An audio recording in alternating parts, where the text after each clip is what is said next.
تاج على راسك تمام؟ I don't know what they're saying. تمام لا لا Monster energy. العراق تاج على راسك تمام تمام I think, okay, well, we're gonna get run over, right? We're gonna get run over. بغداد Baghdad, yeah, that's what's up. I think that guy had one too many monsters.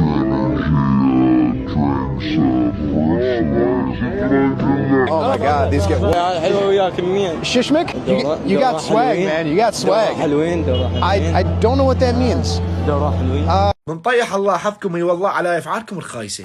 يعني شخص جاي يستكشف هو ومرته مسوين عليه شده وصارين الواته، والرجال جاي لكم حرام وهاي مرتي، جاي يضحكون وهذا يجي يصير لوت براسه وما اعرف من الله يطيح حظكم دنيا واخره.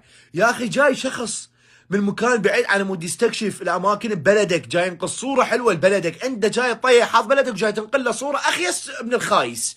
انت تعرف هذا الشخص ناشرها بصفحته الرسميه ومتابعينه كله اجانب، تدري الصوره اللي انتم طلعتوا بيها قذره كم واحد شافها؟